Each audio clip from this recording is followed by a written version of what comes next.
Hey VC, what's up? It's me, yours truly. I am back to post a quick video here. Gonna jump on Boyd, gonna jump on board the thread that's been going around with the 41 questions. I've seen it called 41 odd questions. I've seen it called 41 getting to know you questions. But it's been a cool thread that's been going around. I've seen a number of people do it, and it's just kind of cool getting to know each other beyond just the music that kind of initially brought us all together here. So definitely going to do that. And at the very end, since this is a non-music video, I thought it'd be a good place to throw this in. I've mentioned a couple times, kind of in passing, in a couple videos about my dad having kind of an interesting story. And I've had a few people that have made comments that they would love to hear that. And so I just kind of thought, oh, this would be a good video to tag it on since it's a non vinyl type video. So I'll put that at the very end. Maybe I'll leave a time marker down below so you can know where the 41 questions stops and that starts. So if you only want to see a piece or whatever, go for it. But I think it's a good story, mainly for me, just in terms because it describes it. Even though my dad and I butted heads a lot, or would butt heads a lot. Um, a lot of what he experienced in his life guided me to a lot of the beliefs that I have today. So it's definitely kind of an impactful thing, and it sheds light on why I think the way I think about a lot of things. But yeah, let's kind of jump right into it. Question number one: do you like blue cheese? No, don't like blue cheese. I'm definitely more of some of the odd things I pulled out to show in this video too. I'm definitely like American cheese a bit better, or in most cases, I like American cheese better. I do like a nice Swiss cheese. You can never go wrong with most of your cheddars, but with most things I eat, it ends up being an American cheese that's on there. Question number two, Coke or Pepsi? Well, I actually tend to drink both. I really cut down on soda, so what I'll do is I'll buy like a 6 pack of each, and then just whenever I'm eating something or just want to taste, I can take a few sips or drink a third, and I can put it back in the fridge, and I can come back and drink a third the next day or whatever. So, been able to cut back quite a bit, but I actually like both. But if I had to give the nod to one, I would probably go Coke. And yes, I prefer diet. That goes back to my coach getting me hooked on it a long time ago. But yeah, probably prefer, excuse me, Diet Coke a little better. Pepsi just tends to be a little bit sweeter, and Coke just tends to have more of kind of a kick to it. So, but anyway, question number three: do you own a gun? Actually, yes. This is one of the many guns that I own. I am a huge Second Amendment guy. I own quite a few rifles. I own quite a few pistols. I have my concealed carry permit. I carry almost every single day. Um, Done a lot of different, safety training type of things. I've even had a chance to go shoot at a couple of places where SWAT teams train, which is really kind of cool. They have like these huge, almost like towns set up where they can play through all these scenarios. So that was kind of an interesting day for sure. But yeah, I'm a big Second Amendment guy. Let's see. Question number four: whiskey, tequila, or vodka? I would probably have to say neither. You thought I was going to say wine. Um, I don't drink at all, so I can't pick any of those. Um, and let me say this: no, I never had a problem.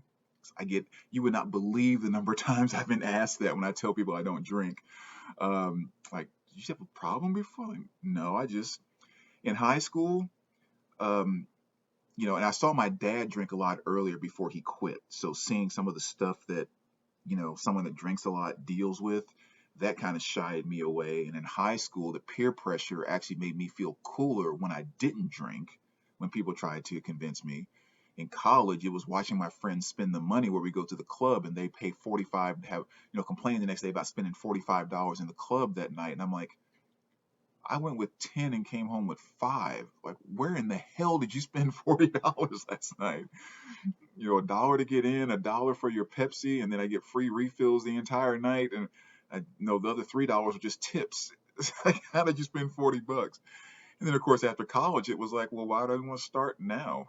So, no, I don't drink, and whiskey, tequila, or vodka would probably kill me. Um, Question number 5: hot dog or cheeseburgers? Over the fourth weekend, we did grill up some hot dogs 'cause I was craving them big time. I do love a crispy hot dog off the grill. But if I had to compare like the best hot dog to the best cheeseburger, the best cheeseburger is definitely going to take it out. I mean, there's nothing like a fantastic cheeseburger. Favorite food, and I was thinking kind of more fast food here. And in general, I'm a big pasta fan. And off the top of my head, I would have to go with a dish from this place, which is Olive Garden. Thinking about chain places, their fettuccine alfredo with grilled chicken is amazing. And the key is, it's not so amazing when you buy it there and eat it at the restaurant. So you can't do that. You get the free salad, you get the free breadsticks, you fill up on that when your pasta comes, so you can't even really eat it. You bring it home, bring your pasta home, let it sit later that night, maybe the next day. You heat it in the microwave, and like the oil kind of separates from the sauce, and it just gets this texture. And oh my gosh, it is so good. And it's almost a completely different dish than when they bring it fresh than when you heat it up later. But that is just But but yeah, I think favorite food overall, if you take away health, not having to worry about cholesterol and all that kind of stuff, I could eat pizza pretty much every day of the week. I mean, that's definitely a food that never gets old. What do you drink in the morning? I probably drink this the most, which is this Nestle Splash Water. They have regular water, and they also have some different flavored waters, which are just really, really good. When I do get the flavored ones, I like the grape and the wild berry. Both of those are really good, so I drink a ton of those things. Let's see. Question number 8. Can you do 100 push-ups?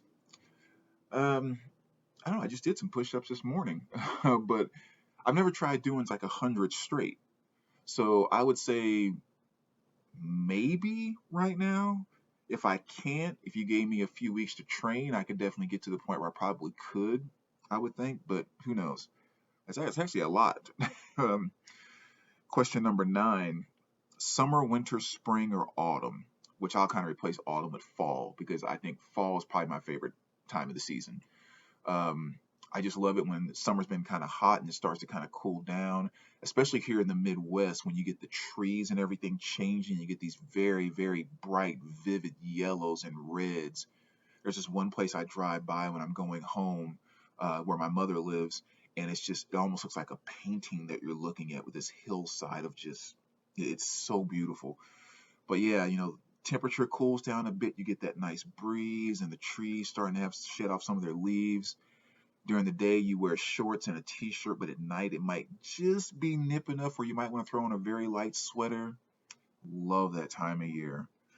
Excuse me. Let's see, what's next? Number 10, favorite hobby. Um, of course, not going to talk about music. Well, I guess that's just shooting would be one.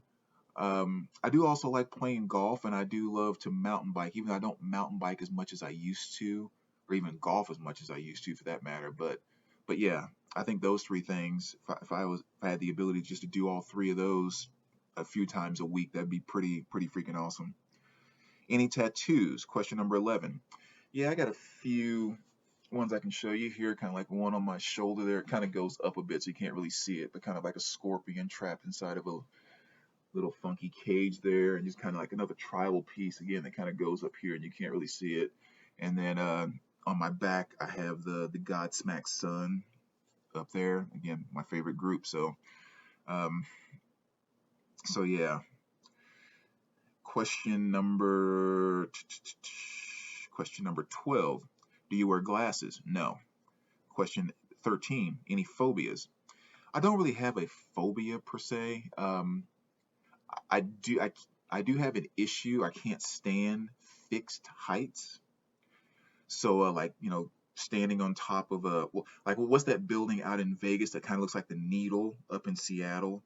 It's like 90 something stories. Like you can go to the very top and stand out and walk around the edge on the railing. Like that type of stuff drives me crazy. I hate fixed heights like that. Just looking over the edge of that like makes my knees nauseous. And no, I didn't use the wrong words. My knees feel nauseous, like they need to throw up. But I don't know if it's a phobia because I can do it. I just feel it the entire time. But I would much rather go skydiving and jump out of a plane at 10,000 feet than to go stand on top of a 30-story building. Like, without question. I didn't feel anywhere near as nervous skydiving than standing on buildings like that, which I've done before. Question number 14, nicknames. When I was in grade school, my nickname was Big B because I was kind of taller and bigger than everyone. After that, it just kind of became B or BB was kind of my nicknames through college and so forth. Question number 15, three drinks you drink. Oh, I kind of showed those that I already had, so I would say maybe let's go with the water. I do like a really good glass of orange juice, like Simply Orange, no pulp, because Simply Orange is kind of a little more sour. I guess maybe a good way to describe it is I like that. And cranberry apple juice, that's always really good. Sometimes you get a craving for that too. So those are three. Do I believe in ghosts? Let me put it this way: do I believe in an afterlife? Yes. I mean, I'm very spiritual in that regard. Actually, I shouldn't say spiritual. I'm religious. So do I believe in the afterlife? Do I believe there's a spirit world? That's, you know, so does that mean I believe in ghosts? I guess if you talk about that spirit world crossing over into the physical world here, if that is what a ghost is to you, then yes, I guess I believe in ghosts. But again, it kind of depends on everyone's definition there when you start getting into different spiritual and religious beliefs. Biggest downfall. I think I almost forgot or skipped over that question. Biggest downfall. I think probably my biggest downfall is I can be very cautious up front when meeting new friends or getting into relationships and stuff like that. I don't have just like a ready trust with people, so to speak. So I probably think maybe I'm not gonna say I keep people at bay a little more, but I keep more boundaries a little more clear, maybe a little longer than most people do. So I guess that could be a downfall in the sense that maybe a relationship that would develop in just a few weeks or a month with somebody might take me 3 months or something, 4 months to develop with that same person, that type of thing. But that's kind of the first thing that comes to mind. Rain or snow? I think I would rather have a nice snowy day than just like a raining day, just kind of raining all night. But I don't know. Now, of course, I don't like all the nastiness that comes after, but just on like to have a nice, beautiful snow or a nice rain. I think I'd rather have the snow. Piercings. I used to have both my ears pierced back, but I haven't worn anything since, gosh, college. So it's been years and years since I've had any piercings or worn anything. Age. Well, I just had a birthday last week, so I'll let you guys guess my age, and we'll see how close you get. 21. French fries or onion rings? Probably have to go with French fries. I'm not a huge onion fan, period.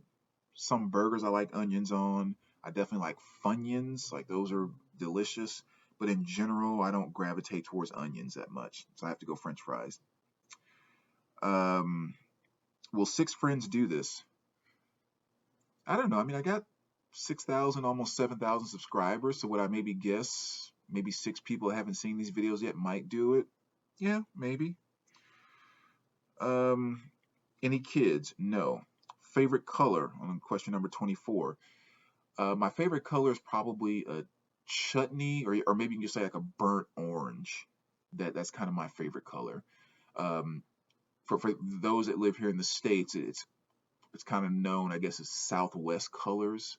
All the type of burnt orange, burnt red, burnt brick red, those type of colors. I just really, really love those for some reason. And the burnt orange is usually kind of my favorite. Actually, no, it's not quite the same, but that still gives you somewhat of a hint. That's kind of going towards a burnt orange or burnt red more so. But anyway, let's see. What question are we on? Question number 25. Are you employed? Yes, I'm employed. I'm a financial advisor, actually. That's kind of what I do. Um, So yeah, I help people with all different type of financial things. And actually, something I never really talked about here in the VC, and it's probably something I should put out there now that I've been in the VC for so many years and developed a lot of relationships with people. Um, if anyone ever had any questions about anything, and I'm not talking about becoming a client or doing business with me or anything like that, but sometimes people may get advice from someplace and they might say, I would love to have somebody else just tell me what they think without an agenda, without trying to get me to work with them or whatever else. If you ever want to bounce something off of me, I'll be happy to talk with anyone in the VC, no charge, no anything. Just, hey, Brandon, I would love for you to tell me what you think about this. Because within my office and my practice, with my assistant and my team, I do everything from investment planning, college planning, retirement planning, advanced tax strategies, estate planning. I mean, just all kinds of stuff. Uh, moving right along. Question number 26. Can I whistle? Okay, there you go. That's a whistle. Talking like my lips are so dry, I could barely get that out. Where were you born? I was born in southern Illinois area. Any brothers and sisters? I have two younger siblings and two older siblings. So yeah, there's five of us. Um, what's the next question here? Oh, ever been arrested? I don't know. I think so. Um, there was a court case.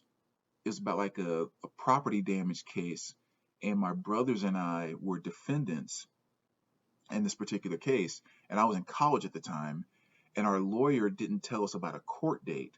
So then he calls me up at school one time and said, "Hey, Mr. Court Date, I need you to come down to a town about 30 miles away from where I went to school."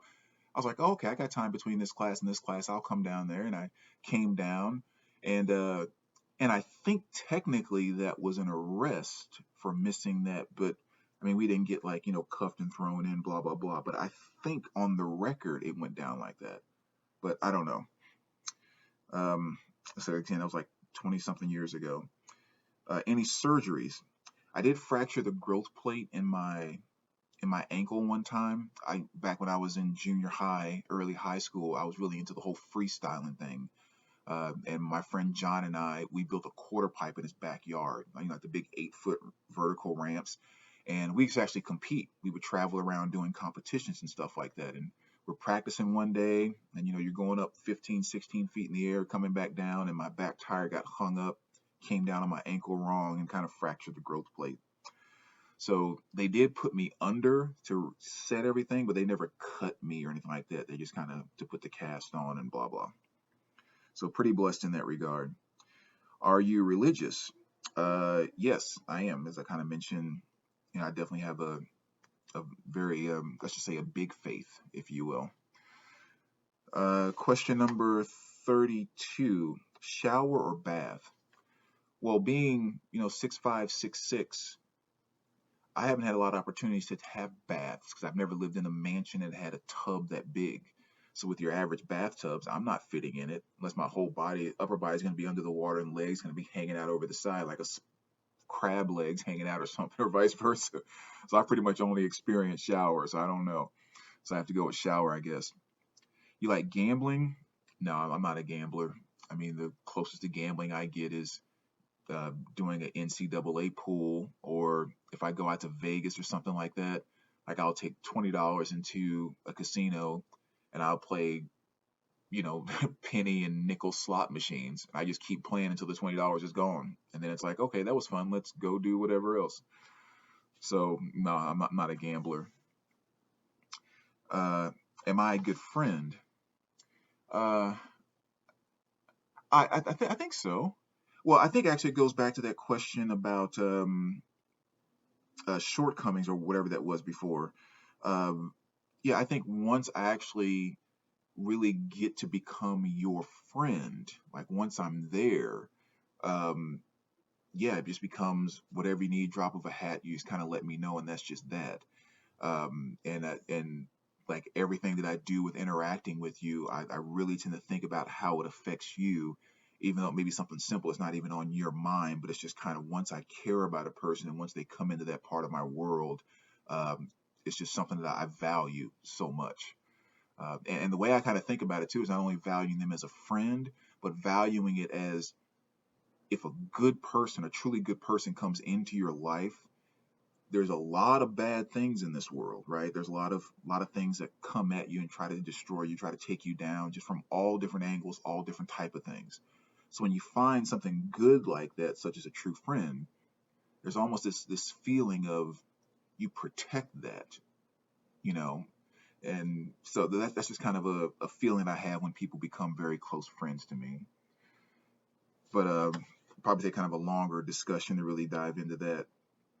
Question number 35. Any broken bones? The ankle thing would be the only thing that I mentioned before, which is just a light fracture, really. How many TVs do you have? Um, I guess two. Yeah. Well, I guess three. I guess three TVs technically. Um, worst pain ever. Whew. Probably goes back to when that time I fractured my ankle I was talking about, and my dad tried to pull my shoe off when I was sitting there on the ramp. Yeah, that hurt like crazy. As long as he didn't touch it, I didn't have to really move. Didn't really feel much of anything. But when he tried to pull my shoe off, I was like, oh, that hurt so bad. And then of course the next day when I woke up with the cast on and I went to the bathroom and I put my leg over the edge and didn't quite, wasn't ready for the weight of the cast, and it kind of hit off that marble floor, and it's like, whew. Yeah, those were two serious pains right there. Um, question 38. Do I like to dance? If the music makes me dance, then yes, I like to dance. I'm definitely not the kind of person that'll say, let's go out dancing tonight. No, I don't go to seek out to dance. If I'm somewhere and the music and this stuff comes on where I'm ready to groove, I'll have to start dancing. I have no control. That's in the house or wherever else. Um, so moving right along. Do I like to dance?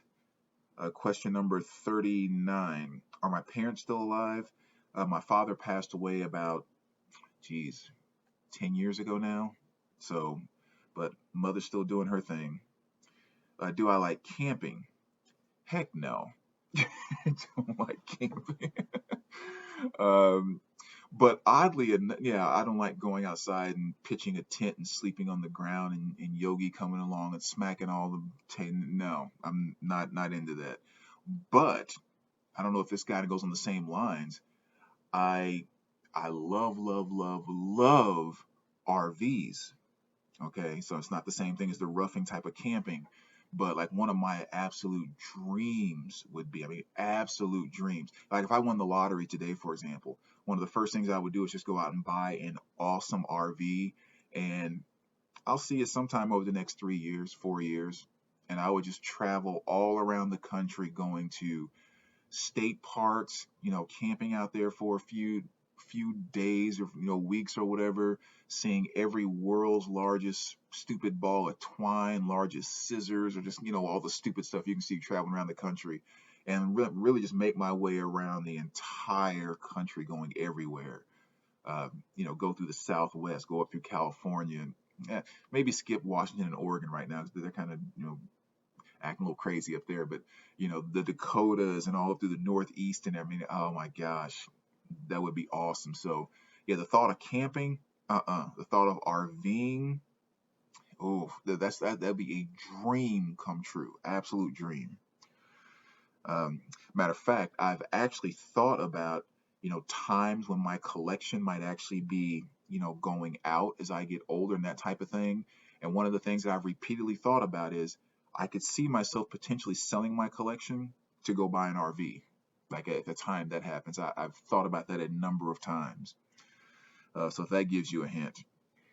What question are we on now? Oh, the last one, 41.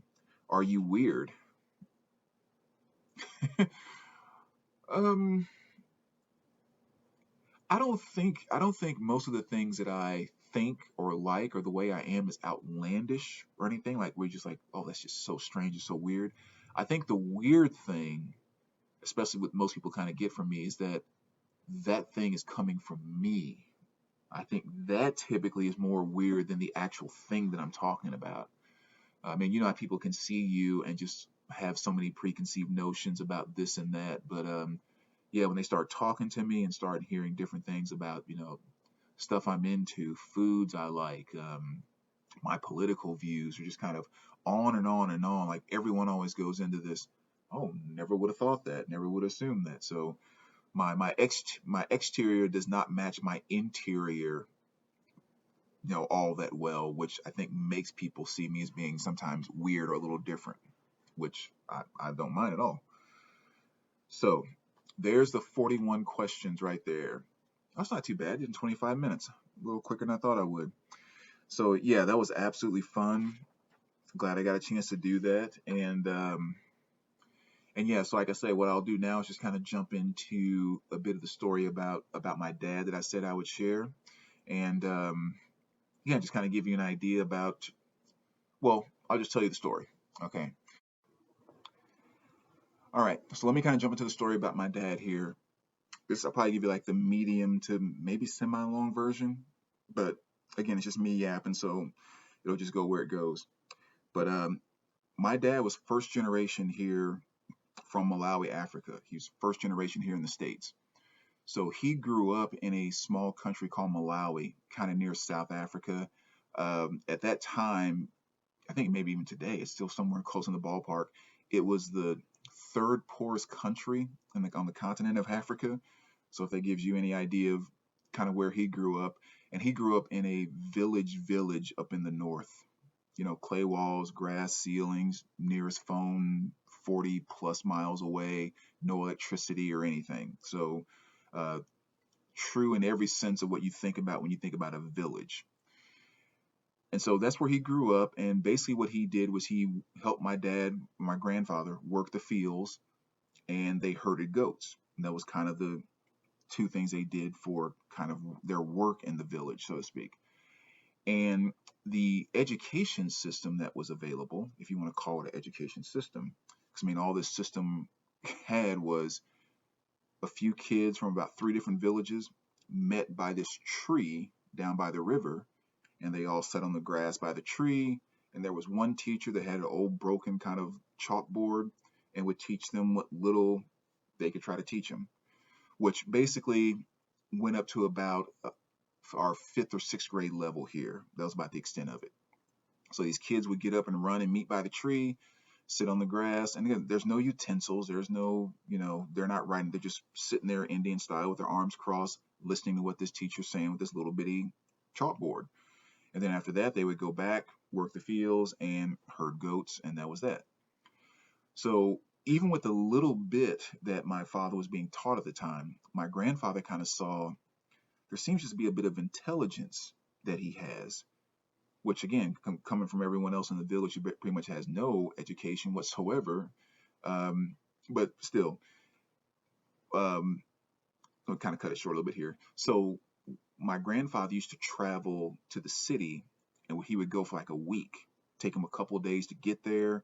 He would try to find whatever work he could and then come back with whatever he could come back with, whether it was a little bit of money or if it was, a few bags of flour, just kind of whatever he could work to get his hands on. And so one day he's in the city and he's digging through dumpsters because, you always want to check and see what people are throwing out. And he finds two old books, kind of an old raggedy beat up English book and kind of a math slash algebra type of book.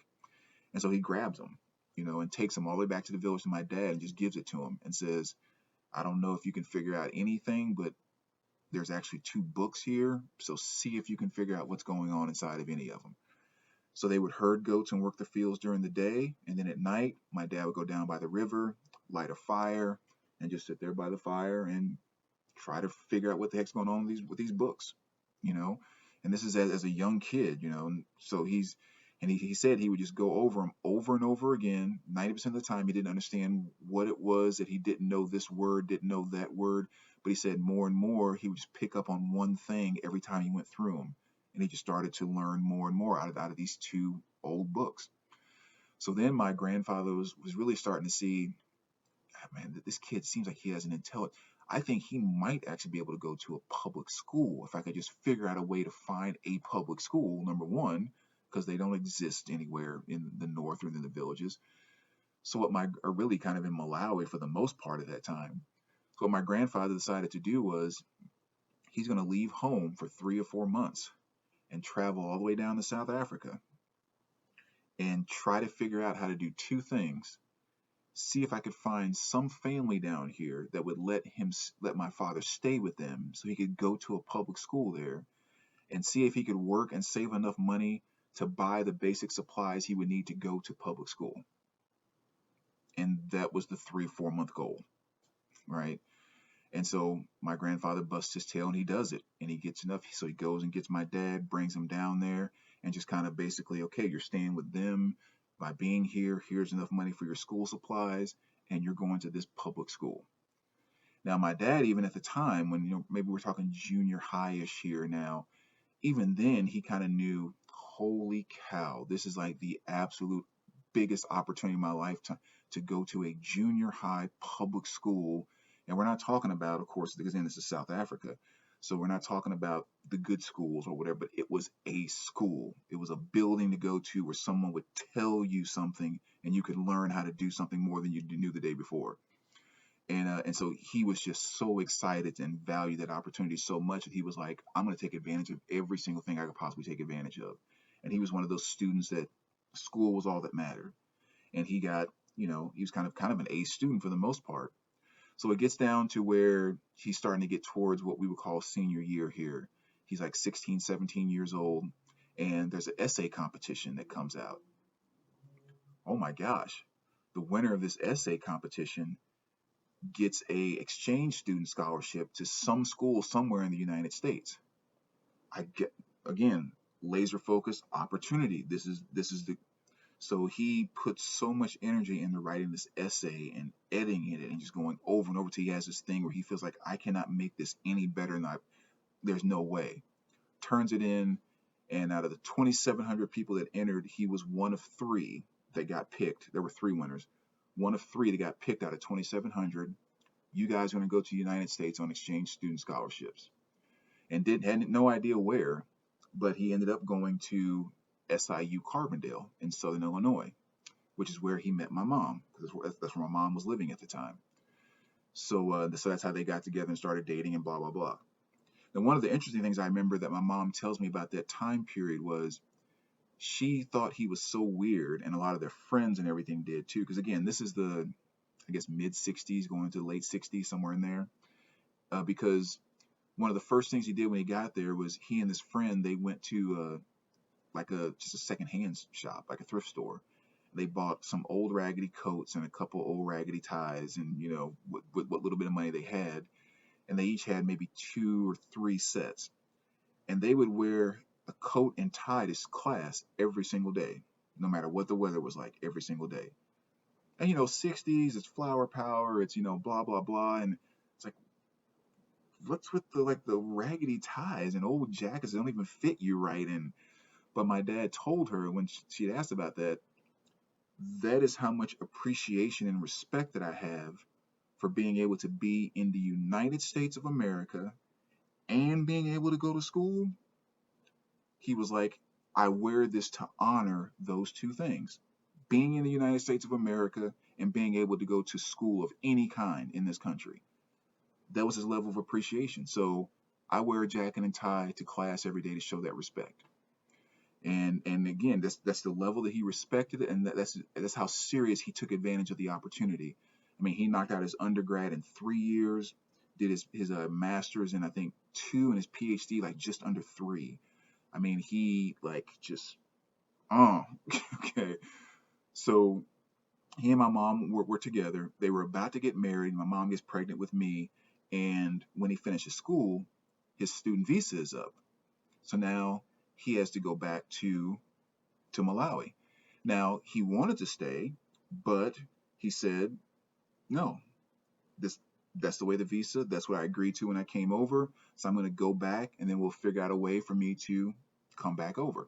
Because he wanted to marry my mom, but he had a marriage before he left, because they married was like an arranged marriage, and they were very young, and it really wasn't a marriage as much as um, somebody in the village said something and they were married, but there wasn't like any documents or formal.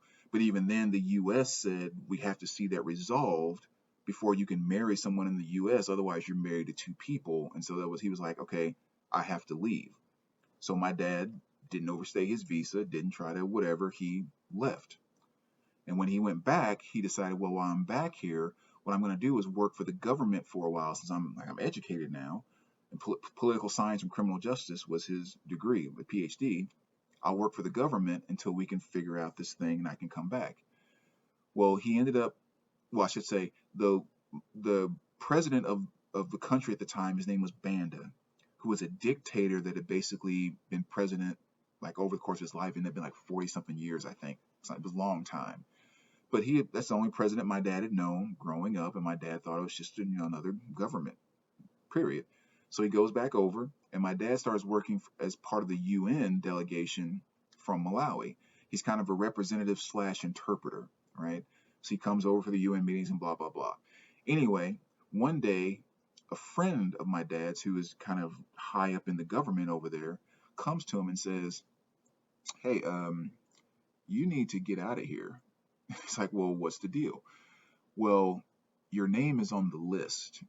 Like every dictator at some point in time, they get a hair up their ass that someone's trying to take me out, there's a coup amidst and blah, blah, blah. And names get put on the list and those people disappear. When my friend told my dad, or my dad's friend told him, yeah, your name was put on the list. And the one thing I know about this list is that people either disappear or they have some very strange deaths, but nothing good happens to people whose names are on this list.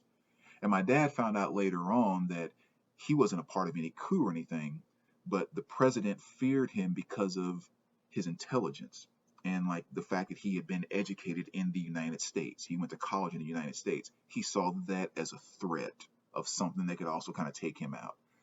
So my dad played it cool. He didn't just like freak out and start going all berserk. He thought, well, it's only a couple of weeks until the UN is on recess or whatever. And when that happens, the delegates usually go home, travel abroad, whatever the case may be. So my dad just said when it was over, okay, yeah, I have a newborn son back in the States and the woman who's going to be my wife. So I'm going to go back and just visit them during the break. Okay, government says, no problem, we'll let you go. Well, as soon as he steps foot in New York, political asylum. These idiots are trying to chop my head off, blah, blah, blah. So he also kind of knew the process once he got there, kind of went through everything. And so he knew that he needed to wait outside the country at this time when he was filing for the status that he was filing for. So he, again, voluntarily, no one escorted him or even tried to send him. He voluntarily went up to Canada. My mom said she tried to send him money, took a bus all the way up to Canada because, again, he wanted to do it the right way. He could have slipped and went anywhere, obviously. He's on a bus riding through the country by himself, but he went up to Canada and said, I'm going to sit here until I get the proper permission to come into the country. And they were able to figure out the stuff with the old marriage, and so about 9 months, a year or so after that, he was able to come back to the United States and hooked up with my mom, officially got married. All right. So then they end up staying in, we were in North Carolina at the time. He gets a job teaching at Shaw University out in North Carolina. Well, through a lot of this stuff and being alone, away from his family, up in, by himself up in Canada, develops a bit of a drinking problem and drinking kind of the hard stuff. So a couple of years out of North Carolina and a couple, quite a few big fights and my dad just being drunk so often. After a big fight one night, he's out on a stupor.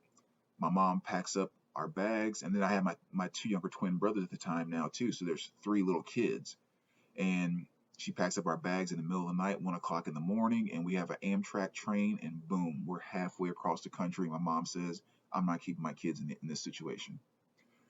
So now we're in the projects back in Southern Illinois, and my dad's still out in North Carolina, and we're in the Oak Street projects. You want to talk about your drugs, your gangs, your whole nine. We're like right there in the midst of it. Matter of fact, when I think back on it now, pretty much every friend I had back then, with the exception of one, is either dead or in prison at this point in time. But my mom did a lot, even with her, and she had 5 kids at this time. She had 2 kids from her previous marriage before she met my dad. She married pretty young.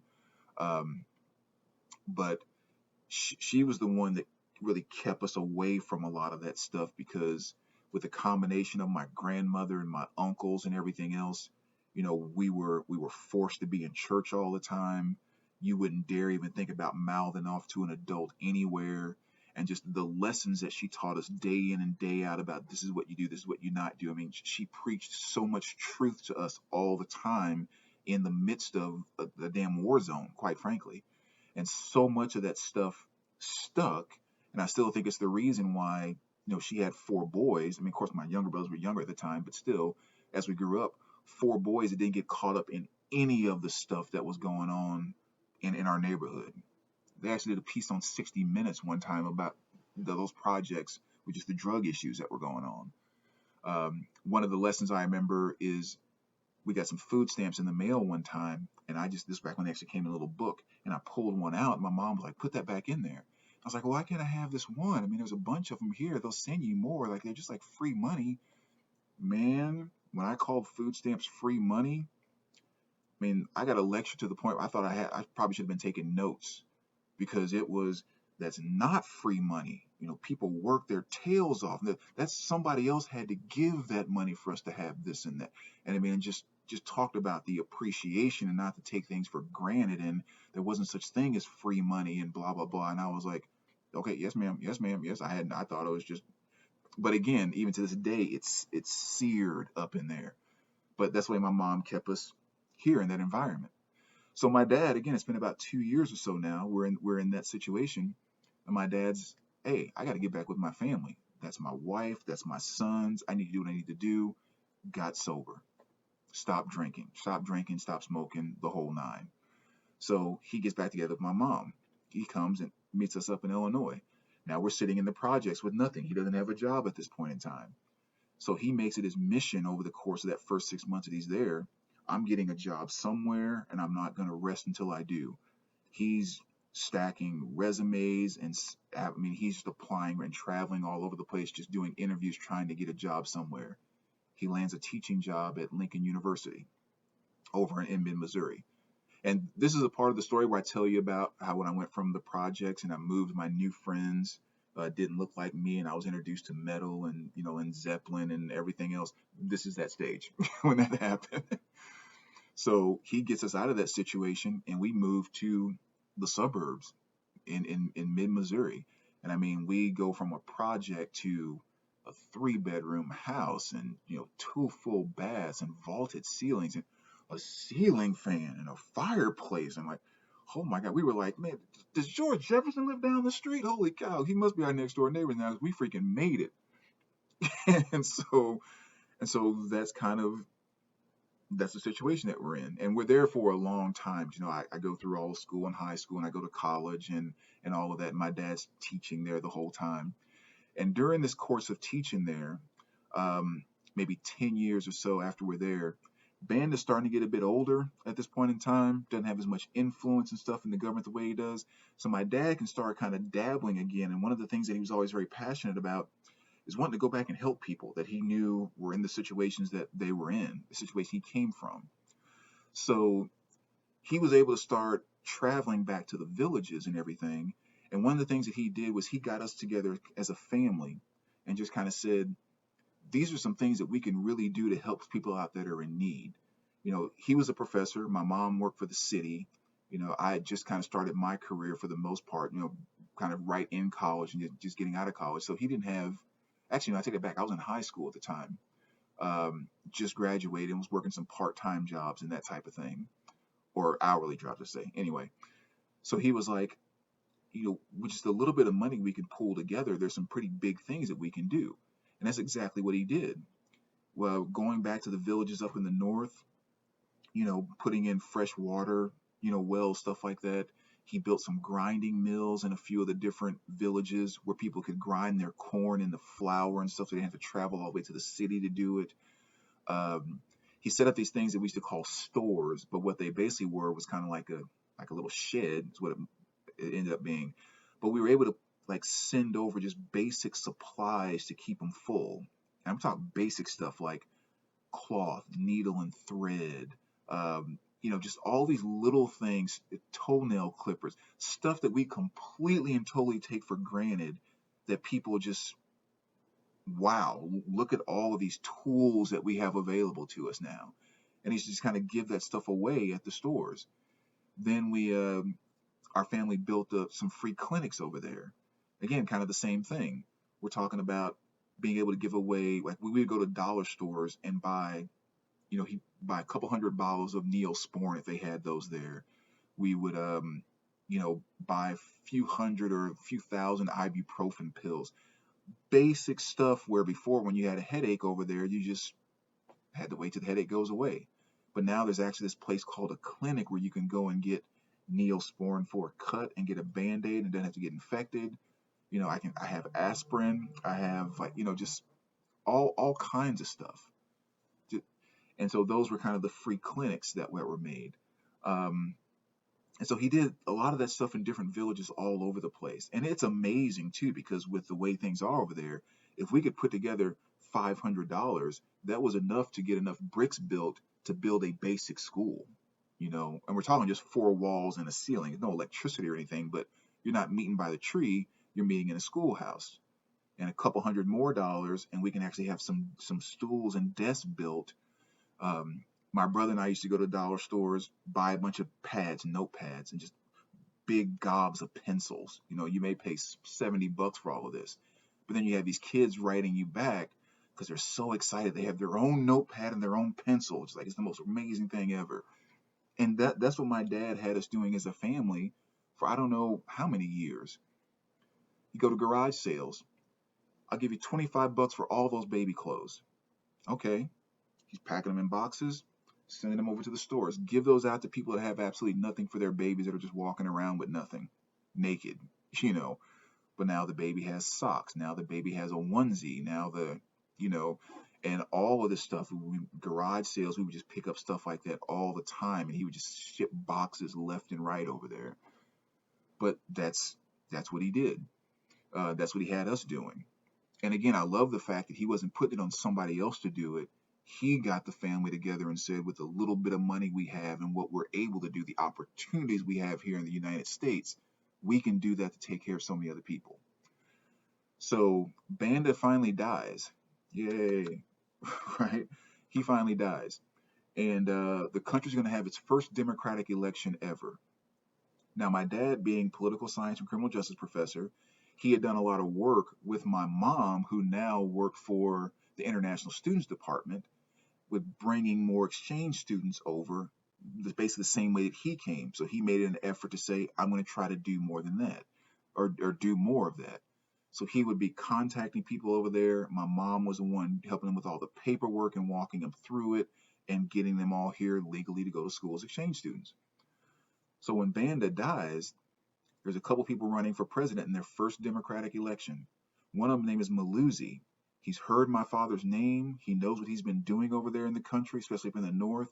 He tells my father, hey, political science and criminal justice, you know the country, you come run my campaign for me.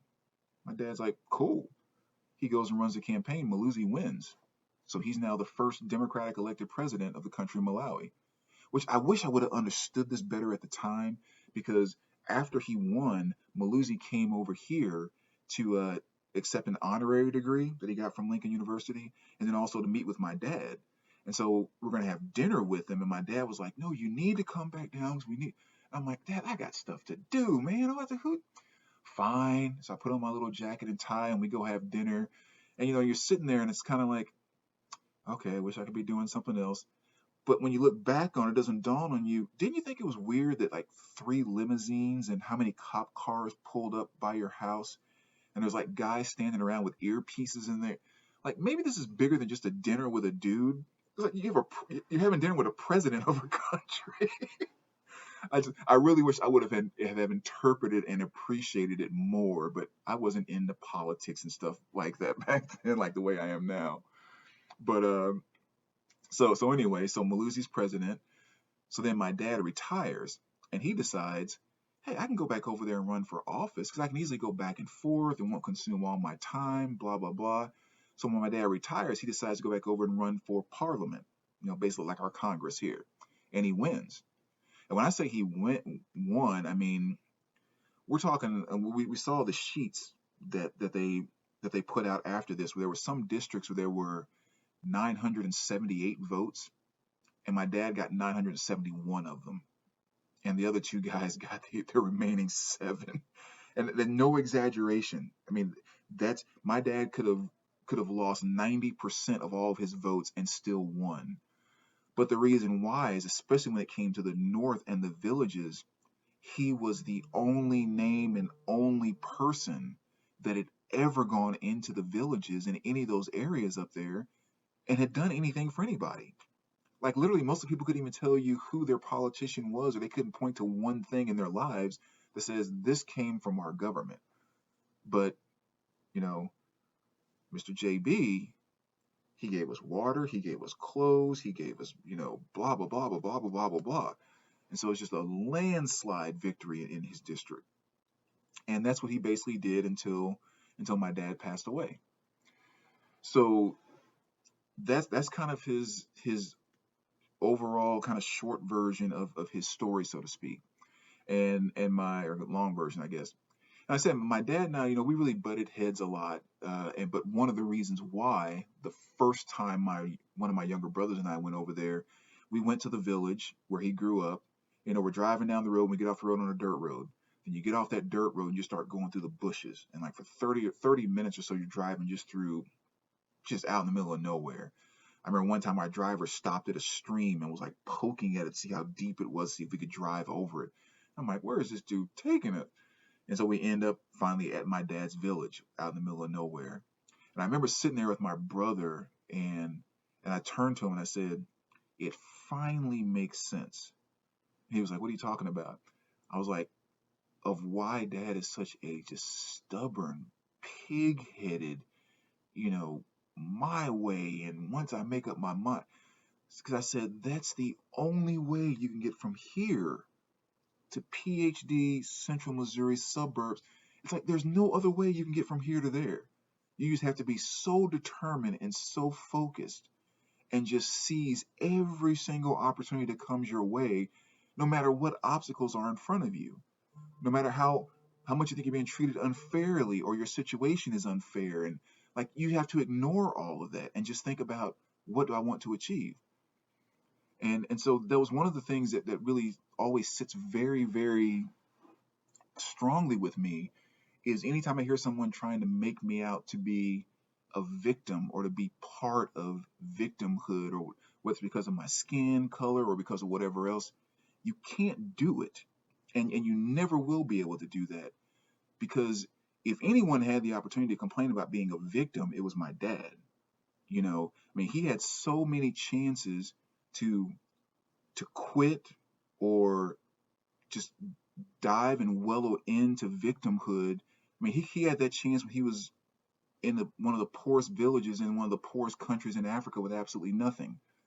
He could have easily bailed out and not even given anything any effort. When my grandfather brought him those two raggedy books, it wasn't because he had some opportunity to go do something or go to a school. It was just, here's an opportunity to learn something, even if it just ends up being me trying to learn something by the river. But he focused and put every effort into it, and he was able to come out of that. When he was in South Africa, in the 50s, he could have blamed racism on everything that was taking place around him in South Africa during that time period, but he didn't. He focused on the opportunity that he had right there because he appreciated it despite all those negative things coming at him. When he came over here to the States and went to school, met my mom, your visa's up, you got to go. Well, you got a woman that's going to be your wife and your newborn son sitting right here. He could have blamed the United States for having to leave the country because his visa expired, but he didn't. He was like, that's what you're supposed to do. That's the law. I'm going to go and figure it out. He could have blamed the government for trying to chop off his head. In terms of being a victim, name was literally put on a list. No, he came back to the States. He could have blamed the United States for saying he had to go wait in Canada. And he could have went around. No, he did it. When he got back together with my mom and ended up out of North Carolina, he could have blamed alcoholism. He could have blamed that disease. which we know truly it can be a disease for people. He could have sold out, quit, blamed it right there. No, that's my family. This does not get to take my family away from me. Quit drinking, quit smoking, got back together with his family. Came back together with his family in poverty in one of the worst projects in Southern Illinois. Could blame that, could blame everything that's going on around, could blame all the drug dealers next door and everything else. No, I'm going to get a great job and get us out of here. I mean, just on and on and on and on and on. He had so many opportunities to blame so many things and so many people. I never heard him talk about that once as him being any type of a victim of any of the situations that he had to deal with. Not a one. He put his mind to what he wanted to do and he did it. So for me to be in this country and to have the opportunities that I have and everything out before me, no matter what ills come my way, my dad had the potential to be a victim, and I'm not anywhere close to having to deal with the shit that he had to deal with to get to where he wanted to be. So I would never have the balls to even claim, you know, to be a victim if he can't, if he didn't. That's really kind of the overwhelming way that I feel about a lot of things as I move forward through life. And listen, even though we kind of butt heads, what he did is extremely inspiring to me in that regard. So anyway, that's the story of Pops. One of the most stubborn SOBs you'll ever meet, but one of the most amazing men you'll ever meet too. Stubborn old thing. We touched a lot of lives. So anyway, thanks for listening, VC. This has been kind of an awesome video. I never talked about this much personal stuff ever, so that's kind of awesome. But appreciate you guys watching, and we'll talk to you soon.